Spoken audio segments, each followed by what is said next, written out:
Hello guys, welcome back to the channel. So today I wanted to show you how I packed my hiking bag. We are going up the Tugela Falls on Saturday morning. So it's a overnight hike, one night overnight hike, where you need to carry your tent and your sleeping bags and everything like that.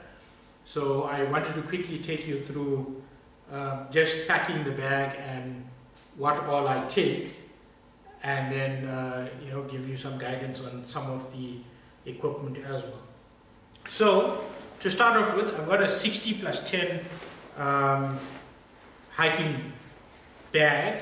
So it's a 60 liter plus it has a 10 liter capacity in this top pocket, which I'll show you I'll use now. And it's got the side pockets and the bottom packing part as well. So this bag is a K-way bag, and it comes with a rain sheet attached. So if it does rain, you can quickly pull that out and cover up your bag and make sure it's waterproof. So we're going to start off with this bottom section, which is meant to pack your sleeping bag. So I've got a sleeping bag that's rated from 3 degrees to 8 degrees as the comfort zone, or not comfort zone, as a transition zone. So it protects you from 3 to 8, and then from 9 to 15 is comfort, and colder than 2 is risk. We are going to be on top of the Tugela Falls, which is about 3,100 meters, so it does get cold there. The expected temperatures this weekend are dropping to about 5 or 6 degrees. So this bag is good enough for the top of the falls.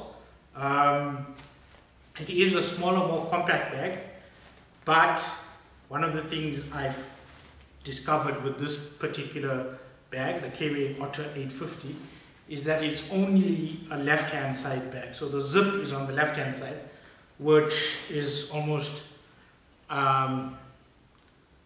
not intuitive for a right-handed person.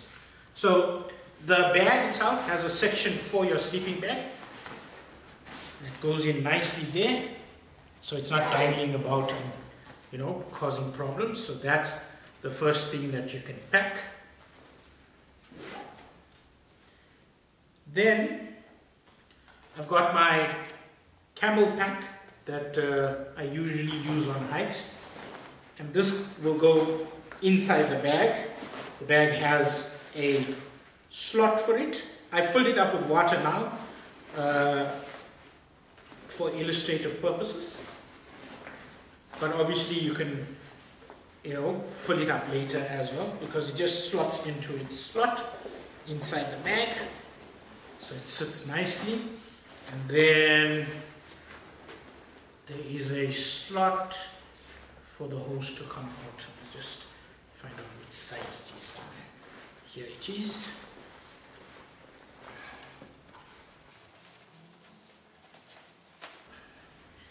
So then the hose comes out of the bag, and you can strap it in to the shoulder strap.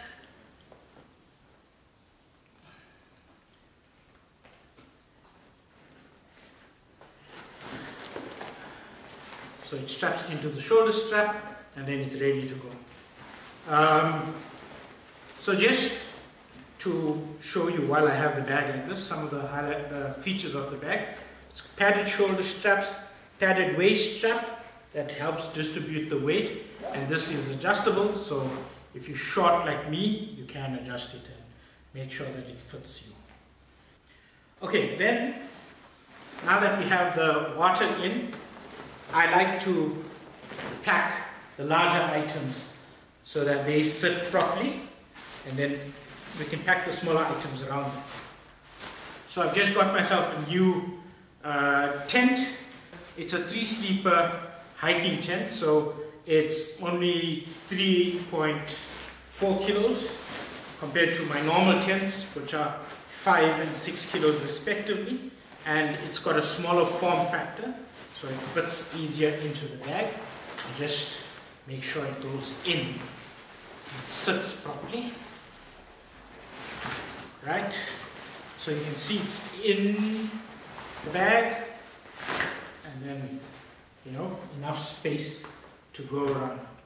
So the tent is the last thing that you'll use, so it can go in first.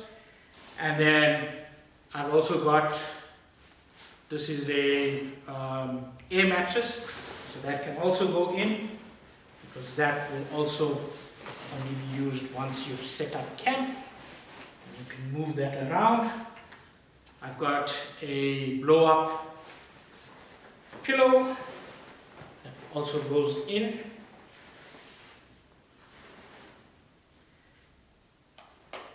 So then those are the big items that are packed, and you can see the bag is starting to take shape. So next we shall pack the okay, so I've got my French press coffee maker from Stanley, which serves as the kettle and the French press itself. And I'm not taking the flask with me, but I'm taking the container with the grind in it, so that will go in as well. That can go into the bottom. I'll just keep my spoon aside for now. Then we've got a canister, gas canister for boiling the water. That will also go in. And the stove, or the burner, I like to keep this one on the side so it's freely available. The other things I'll keep on the side pack are a light for inside the tent, and then the torch that I will also keep there. So those are all kept together. And then in the other side compartment, I'll keep my toothbrush, my toothpaste, and my spoon. And you know, if you're taking up any other items like sunblock, that can go in that side compartment as well. So now the bag is mostly packed. Then we go through the clothing items that we're going to need for the change. So going with the top layers first, and then the underlayers. So one pair of shorts will go in.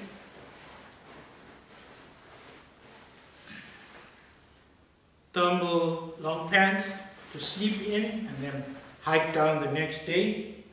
A thermal top, again, I'll sleep in this and hike the next day with it.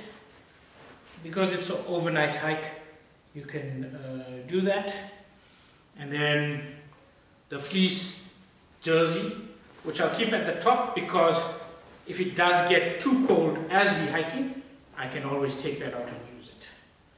Then I wanted to quickly show you a nice feature of this bag.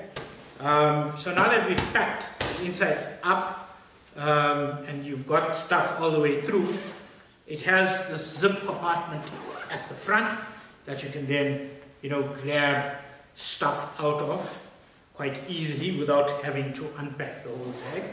So you can see how the tent is sitting, the air mattress, and the clothes that are there. What I'm going to do now as well is, this is our bag of food. You can flat pack it, but that will go into that pocket.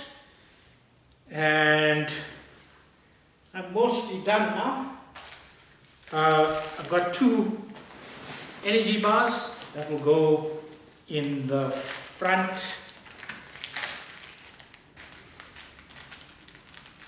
So they're easy to access while you're hiking. And I'll use the other front pocket for my phone, and the other front pocket for my phone and the keys and the likes. So we've got toilet paper, again, that goes near the top because you never know, you may need it. Then I'm going to close up that section of the bag. So the main section is packed. And I'll quickly show you, or you can tie this up. So then, what I put in this 10-liter section of the bag, sorry if it's getting in the way of my face, it's becoming a bit unwieldy. So it has a zip, so I've got poncho in case it rains, and then rain pants. So these two go on the top section, and the other thing that goes on the top section is my GoPro bag with the batteries and the second GoPro and all of that. So that's sorted, and then that clips on that. So then the bag is nicely packed. Few more items to go. The hat I'll be using on the hike. Buff I'll be using as well on the hike, so that doesn't need to go into the bag itself. Spare buff I can put with my toothbrush and things like that, but I'll put both in there for now.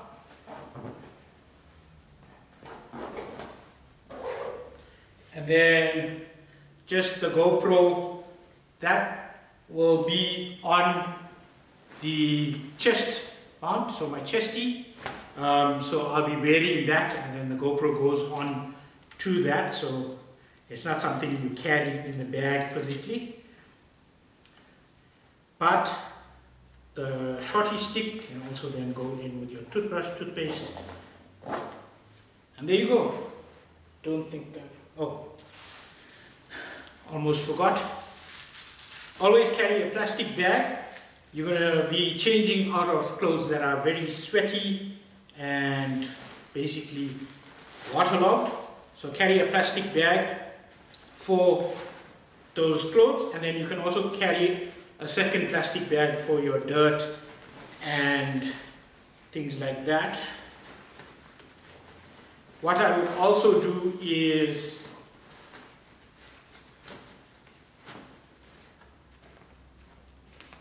carry just 500 mils of water, and that can slot in on one of these side pockets. So that's your 500 mils of water for cooking and making coffee and all of those requirements. There is water at the top of the Tugela Falls, but you know, I don't know how trustworthy that is as a source of water. So there you go, my bag is packed and I'm ready for my hike up Tugela Falls. So I hope this helped. I've broken quite a sweat now, but I'm ready to adventure again. I think the only other thing that I haven't packed in here are wet wipes, which one of the other guys will carry, or girls, to basically shower on top of the mountain. Oh, and to mention the cups for the coffee and you know, portioning out some of the food are inside the Stanley filter press as well. So the cups are there already. Yeah, I can't think of anything else. So, like I say, I've got an itemized checklist for packing. So if you need it, just email me and I'll send it to you. And I hope this helps.